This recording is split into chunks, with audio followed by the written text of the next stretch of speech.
तो आज हम डिस्कस करेंगे फंडामेंटल ऑफ नर्सिंग के कुछ महत्वपूर्ण क्वेश्चंस के बारे में। तो सबसे पहला क्वेश्चन है, which of the following infection can be transmitted by blood transfusion. निम्न में से कौन सा इन्फेक्शन है जो कि ब्लड ट्रांसफ्यूजन के द्वारा एक व्यक्ति से दूसरे व्यक्ति में ट्रांसफ़र हो सकता है, ट्रांसमिट हो सकता है। ऑप्शन है हेपेटाइटिस, प्लाज्मोडियम, HIV या ऑल ऑफ द अबव। तो आप जानते हो कि हेपेटाइटिस, प्लाज्मोडियम और HIV ये तीनों इन्फेक्शन ब्लड ट्रांसफ्यूजन के द्वारा स्प्रेड होते हैं। तो ये सभी बीमारियां जो है ब्लड ट्रांसफ्यूजन के द्वारा फैल सकती है। तो आंसर क्या होगा? All of the above. Next question है आपके सामने, oxygen saturation is measured by. Oxygen saturation किस डिवाइस के द्वारा मेजर किया जाता है? Pulse oximeter, manometer, thermometer, pulse transducer. तो आप जानते हो कि पल्स ऑक्सीमीटर जो है उसके द्वारा ऑक्सीजन सैचुरेशन और हार्ट रेट दोनों को हम एक साथ साइमल्टेनियसली मेजर कर सकते हैं। Oxygen saturation is measured by, answer क्या होगा? Pulse oximeter. नेक्स्ट क्वेश्चन आपके सामने है, amount of salt into isotonic solution. Isotonic solution के अंदर साल्ट की परसेंटेज क्या होगी? 0.25%, 0.45%, 0.75% एंड 0.90%। तो साल्ट जो होता है आइसोटोनिक सॉल्यूशन वह होता है नॉर्मल सैलाइन।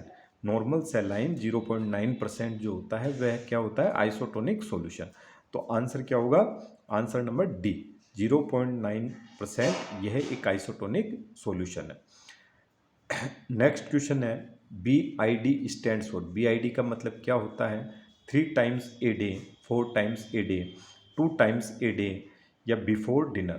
तो आप जानते हो कि OD का मीन्स होता है दिन में एक बार, BD का मतलब होता है दिन में 2 बार, TID का मतलब होता है दिन में 3 बार, QID का मतलब क्या होता है? दिन में 4 बार। तो BID stands for 2 times a day, option C. Next question है question number 14, which gauge diameter needle is use for intradermal injection. Intradermal injection लगाने के लिए जो निडल काम में ली जाती है उसका गोज कितना होता है? 21, 23, 24 और 26। तो आंसर क्या होगा इसका? इंट्राडर्मल इंजेक्शन लगाने के लिए जो जितना ज़्यादा नंबर होगा उतनी बारीक निडल होगी। इंट्राडर्मल लगाने के लिए हम कितना गेज की निडल काम में लेंगे? 26 गेज की। ठीक है, तो आंसर क्या होगा क्वेश्चन नंबर 14 का? डी। नेक्स्ट क्वेश्चन है हमारे सामने, sensitivity and reaction is tested by administering the drug. Sensitivity और रिएक्शन को टेस्ट किया जाता है कैसे? इंट्राडर्मल लगा करके, इंट्रावीनस लगा करके, IM या सबक्यूटेनियसली। तो आप जानते हो कि सेंसिटिविटी और रिएक्शन चेक करने के लिए हम इंट्राडर्मल इंजेक्शन लगाते हैं। टेस्टिंग डोज जिसको बोलते हैं, 0.1 ml डोज लगाई जाती है और 20 से मिनट बाद में उसको हम असेस करते हैं कि मरीज को कोई दिक्कत तो नहीं है। तो आंसर क्या होगा? सेंसिटिविटी एंड रिएक्शन चेक करने के लिए इंट्राडर्मल इंजेक्शन लगाया जाता है। नेक्स्ट क्वेश्चन है, blood drawn for CBC is collected in. CBC के लिए जो ब्लड निकाला जाता है उसे कौन सी वायल में कलेक्ट किया जाता है? ऑप्शन है EDTA vial, plain vial, citrate vial और क्लोराइड वायल। तो आप जानते हो CBC अगर करवानी है तो उसके अंदर ब्लड जो है वह क्या नहीं होना चाहिए? क्लोट नहीं होना चाहिए। और क्लोट नहीं होना चाहिए इसके लिए हम ब्लड को कौन सी वायल में कलेक्ट करेंगे? EDTA वायल में। तो EDTA वायल के अंदर CBC करवाई जाती है। तो आंसर क्या हो जाएगा इसका? Answer number A. Next question है आपके सामने, in CSF all of the following are present. CSF के अंदर सभी होते हैं, किसको छोड़ करके? RBC, WBC, lactate and protein.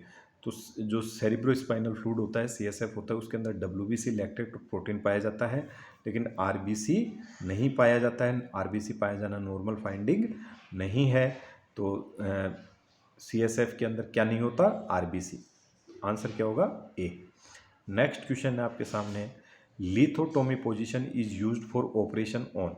Lithotomy position जो है वह किस चीज़ के ऑपरेशन करने के लिए यूज की जाती है? Vagina, anal canal, perineum, all of the above. तो आप जानते हो लिथोटोमी जो पोजीशन है वह वेजाइना का ऑपरेशन करना हो, एनाल कैनाल का ऑपरेशन करना हो या पेरिनियम का ऑपरेट करना हो, इन सभी के अंदर लिथोटोमी पोजीशन का यूज़ किया जाता है। नेक्स्ट क्वेश्चन आपके सामने, another name for knee chest position is genudorsal, lithotomy, genupectoral और सिम्स पोजीशन। तो आप जानते हो कि जो नी चेस्ट पोजीशन है उस नी चेस्ट पोजीशन का दूसरा नाम क्या है, जेनुपेक्टोरल। तो क्वेश्चन नंबर 19 का आंसर क्या हुआ, जेनुपेक्टोरल। और आपको याद रखना है कि नी चेस्ट पोजीशन का नाम क्या होता है,